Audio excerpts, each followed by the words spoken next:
राधे राधे सभी दोस्तों को। समता संबंधी विशेष बात। आजकल समता पर विशेष चर्चा चल रही है। सबके साथ समता का बर्ताव करो, ऐसा प्रचार किया जा रहा है। परंतु वास्तव में समता किसे कहते हैं और यह कब आती है, इसे समझने की बड़ी आवश्यकता है।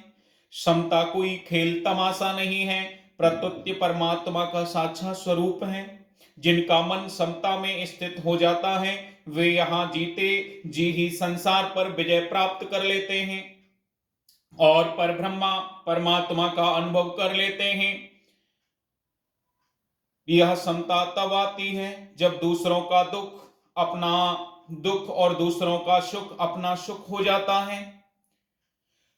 गीता में भगवान कहते हैं, हे अर्जुन, जो पुरुष अपने शरीर की तरह मेरे को सब जगह सम देखता है और सुख अथवा दुख को भी सब जगह समान देखता है, वह योगी पुरुष श्रेष्ठ माना गया है। जैसे शरीर के किसी भी अंग में पीड़ा होने पर उसको दूर करने की लगन लग जाती है, ऐसे ही किसी प्राणी को दुख संताप आदि होने पर उसको दूर करने की लगन लग जाए तब समता आती है।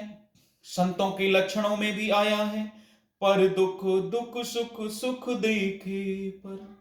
जब तक अपने सुख की लालसा है तब तक चाहे जितना उद्योग कर लें, समता नहीं आएगी। परंतु जब हृदय से यह लगन लग जाएगी कि दूसरों को सुख कैसे पहुंचे, उनको आराम कैसे हो, उनको लाभ कैसे हो, उनका कल्याण कैसे हो, तब समता स्वतः आ जाएगी। इसका आरंभ सर्वप्रथम अपने घर से करना चाहिए।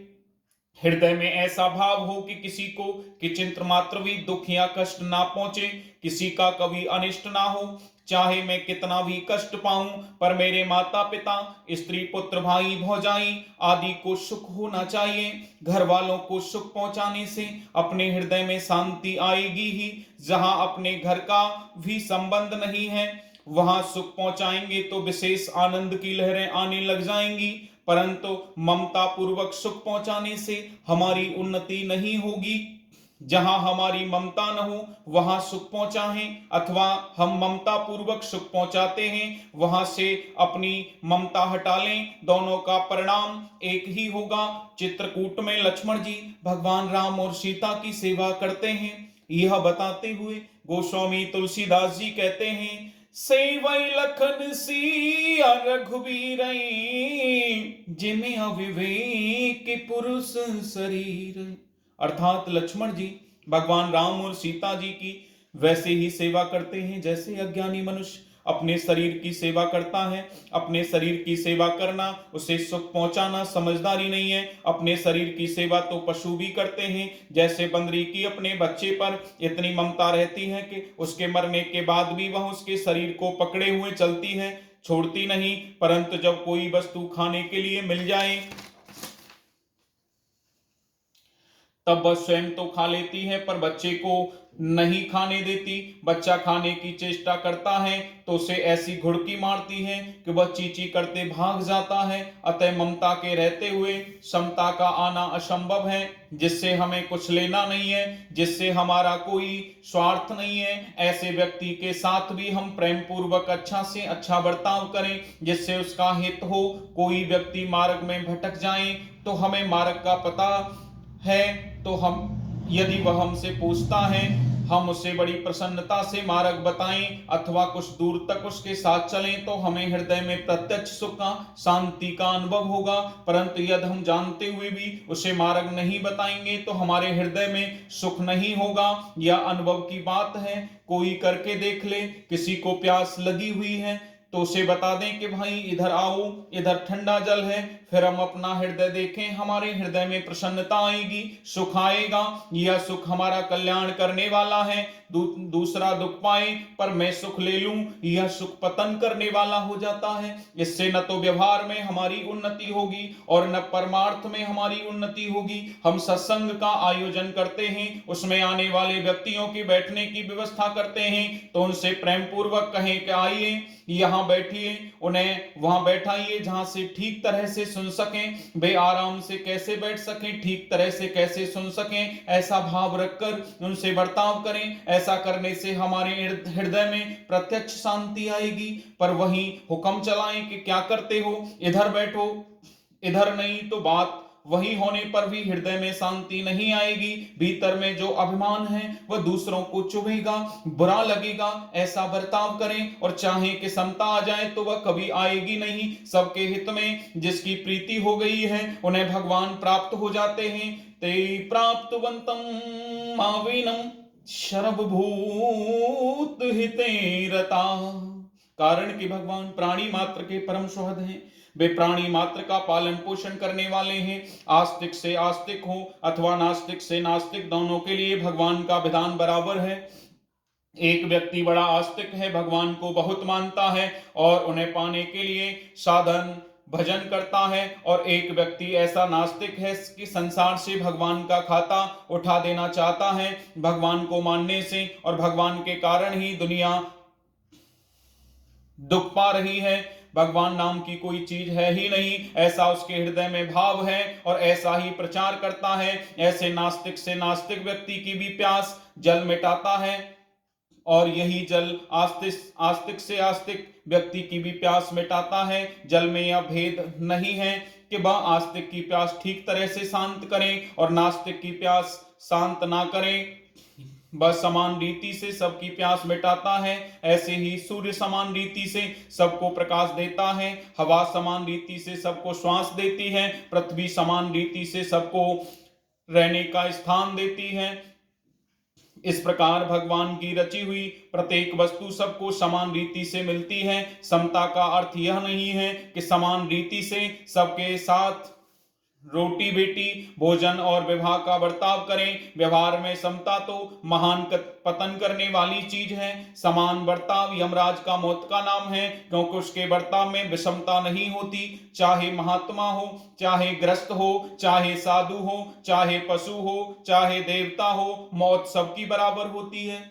इसलिए यमराज को समवर्ती बर्ताव करने वाला कहा गया है। अतः जो समान बर्ताव करते हैं वे भी यमराज हैं। पशुओं में भी समान बर्ताव पाया जाता है।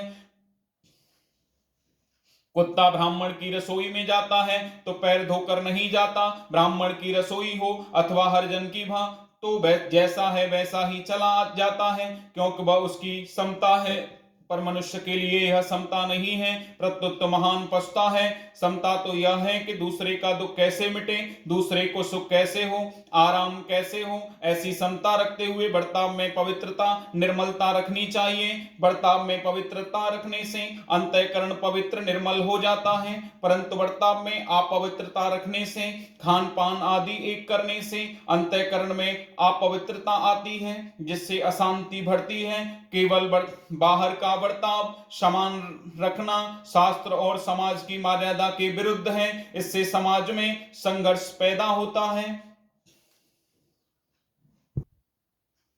वर्णों में ब्राह्मण ऊंचे हैं और शूद्र नीचे हैं, ऐसा शास्त्रों का सिद्धांत नहीं है। ब्राह्मण उपदेश के द्वारा, क्षत्रिय रक्षा के द्वारा, वैश्य धन संपत्ति आवश्यक वस्तुओं के द्वारा और शूद्र शरीर से परिश्रम करके सभी वर्णों की सेवा करें। इसका अर्थ यह नहीं है कि दूसरे अपने कर्तव्य पालन में परिश्रम ना करें, प्रत्युत अपने कर्तव्य पालन में समान रीति से सभी परिश्रम करें। जिसके पास जिस प्रकार की शक्ति विद्या वस्तु कला आदि है उसके द्वारा चारों ही वर्ण चारों वर्णों की सेवा करें, उनके कार्यों में सहायक बने, परंतु चारों वर्णों की सेवा करने में भेदभाव ना रखें। आजकल वर्णाश्रम को मिटाकर पार्टीबाजी हो रही है। आज वर्णाश्रम में इतनी लड़ाई नहीं है जितनी लड़ाई पार्टीबाजी में हो रही है। यह प्रत्यक्ष बात है। पहले लोग चारों वर्णों और आश्रमों की मर्यादाओं में चलते थे और सुख शांति पूर्वक रहते थे। आज वर्णाश्रम की मर्यादा को मिटाकर अनेक पार्टियां बनाई जा रही हैं, जिससे संघर्ष को बढ़ावा मिल रहा है। गांव में सब लोगों को पानी मिलना कठिन हो रहा है। जिनके अधिकार में कुआं है वे कहते हैं कि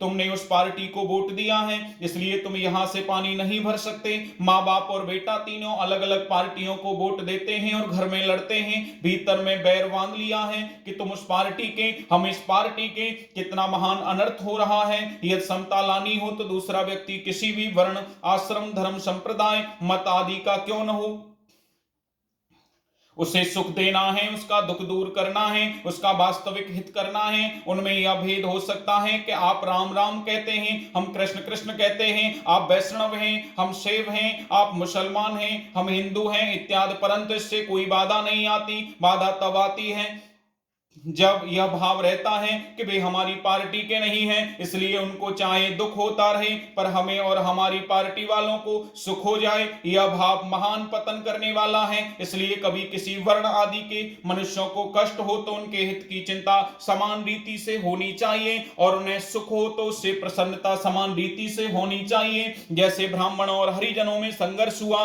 उसमें हरिजनों की हार और ब्राह्मणों की जीत होने पर हमारे मन में प्रसन्नता हो, अथवा ब्राह्मणों की हार और हरिजनों की जीत होने पर हमारे मन में दुख हो, तो यह विषमता है जो बहुत हानिकारक है। ब्राह्मणों और हरिजनों दोनों के प्रति ही हमारे मन में हित की समान भावना होनी चाहिए। किसी का भी अहित हमें सहन न हो, किसी का भी दुख हमें समान रीति से खटकना चाहिए। यदि ब्राह्मण दुखी है तो उसे सुख पहुंचाएं, और यदि हरिजन दुखी है तो उसे सुख न पहुंचाएं। ऐसा पक्षपात नहीं होना चाहिए। प्रत्युत हरिजन को सुख पहुंचाने की विशेष चेष्टा होनी चाहिए। हरिजनों को सुख पहुंचाने की चेष्टा करते हुए ही ब्राह्मणों के दुख की उपेक्षा नहीं होनी चाहिए। इस प्रकार किसी भी वर्ण, आश्रम, धर्म, संप्रदाय आदि को लेकर पक्षपात नहीं होना चाहिए। सभी के प्रति समान रीति से हित का बर्ताव होना चाहिए। यदि कोई निम्न वर्ग है और हमें ऊंचा उठाना चाहते हो तो उस वर्ग के लोगों के भावों और आचरणों को शुद्ध और श्रेष्ठ बनाना चाहिए। उनके पास वस्तुओं की कमी हो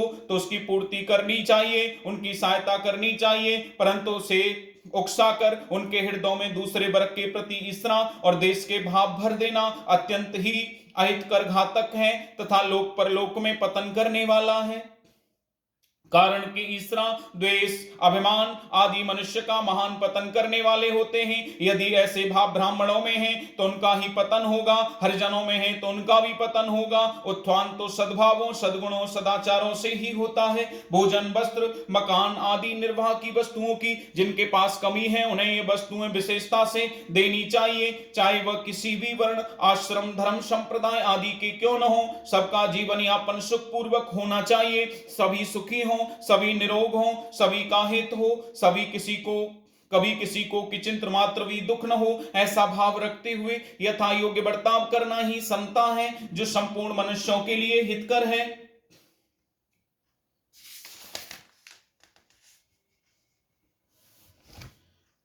राधे राधे।